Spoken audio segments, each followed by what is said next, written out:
Kamusta mga Pax? Ako nga pala si Paki, but you can just call me Pax for short. Well, ito ang magiging first vlog natin and ang gagawin natin ay susundo ng bata sa school. Tara, samahan niyo ako.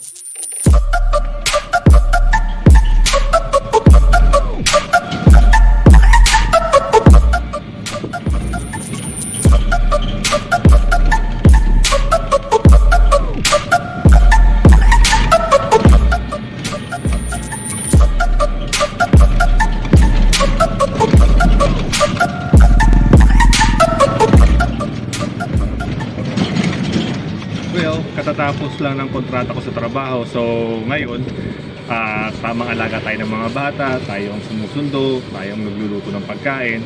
Siyempre para makatulong na din, di ba? And i-take advantage na rin natin yung time para makapag-bonding sa kanila. Alam nyo, yung mga bata na yan ang gustong-gusto nila, lalo na yung mga edad na 7 years old pababa. Gustong-gusto nila makabonding o makalaro ang mga parents nila.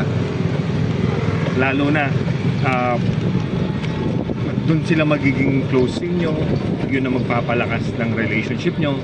And especially, ang pinakamaganda ron, nakikita nyo silang lumaki, nakikita nyo yung mga habits sila, at kapag may issue, alam nyo agad kung anong pwedeng gawin.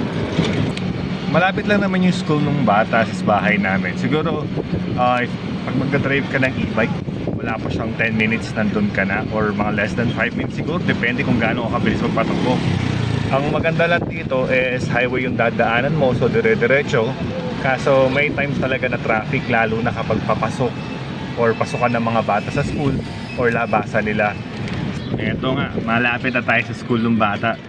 So, medyo maganda yung ambience dito kasi tahimik. Kampante kami na safe naman yung bata dito. And tutok naman yung mga teachers, mga security dito when it comes to handling the children. No, nandito tayo. Tara, samahan niyo pumasok sa loob at sunduin yung anak ko.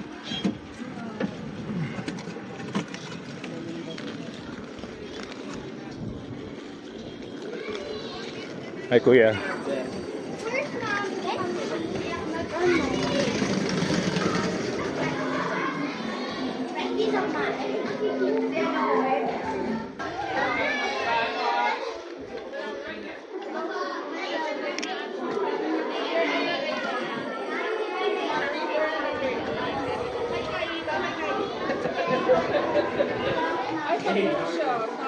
Nasundo na natin yung anak ko. Yun nga pala si Althea. Say hi. Grade 2 student, diba? Tama? Sa school na to, and hindi ko na lang babanggitin yung pangalan. So tara, uwi na tayo. So, yan yung eldest ko, and hindi ko alam, pero lumaking marites eh, napaka-chismosa.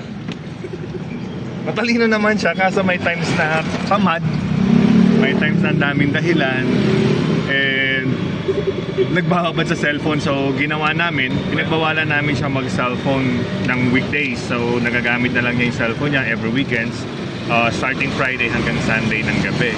After that, sinusurrender niya ulit sa amin yung cellphone para kapag aral siya, mabuti magawa niya yung mga homework niya on time.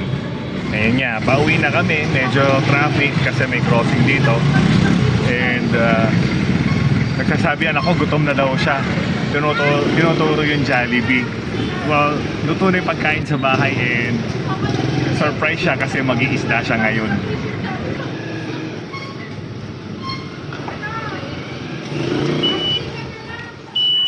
Ayun nga, so dito na kami sa subdivision namin. Pauwi na kami, and medyo nagmamadali na rin dahil nagugutom na kami pareho since hindi pa rin din ako nag-aalmusal. Dito na kami sa bahay, so we'll see you on the next video. Please hit like and subscribe. Say bye. Bye-bye. Bye, Kapax. See you next time. Watch out for more vlogs.